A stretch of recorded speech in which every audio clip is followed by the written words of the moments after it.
Hi there, Jess Desai here, clinician at Revive Center for Wellness, and with Father's Day right around the corner, I am here to talk a little bit about feelings of grief that might come up. And like with any significant day, holiday, anniversary, birthday, Father's Day can bring up feelings of grief. And if you are feeling that way, know that A, you're not alone, and B, while it looks different from person to person, there are different things that you can do to navigate this time. There are so many different reasons why someone might feel grief around Father's Day, whether it is from the death of a parent or a child, whether it's from the loss of the relationship that you wish you could have had with a living parent or a living child. It could be challenges with fertility, or really so many other different reasons that I don't have time to list right now. Regardless of the type of loss that you've experienced or the reason that you are feeling grief this Father's Day, know that your feelings are valid.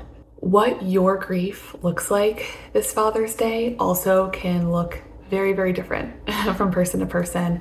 And what I mean by this is both the level of intensity of the grief, but also the different emotions that accompany the grief. So a lot of times when we think about grief, we think of sadness, tearfulness, and grief can look different than that. It can look like anger.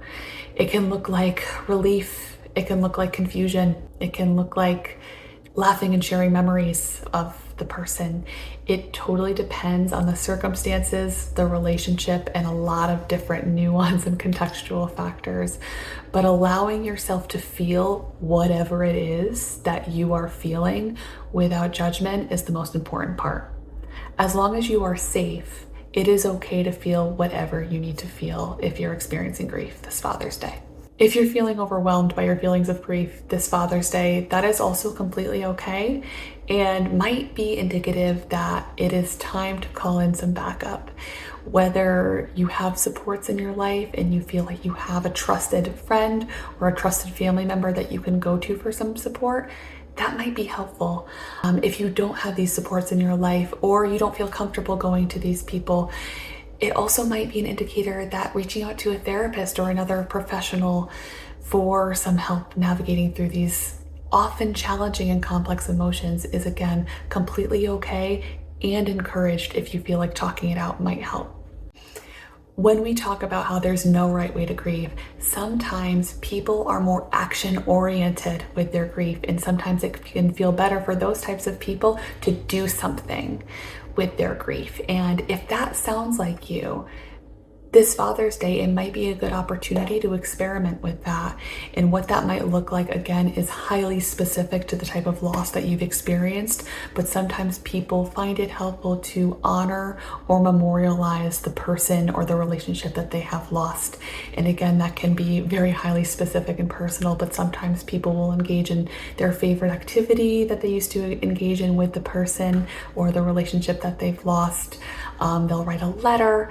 There, again, are so many different things that you can do, but know that it's also normal and totally okay, and can sometimes be helpful to do something action-oriented with your grief. And this Father's Day may present an opportunity to do something. It's important to remember, again, that there isn't one right way to grieve. Sometimes people process their grief through behavior and through action rather than through feeling their feelings.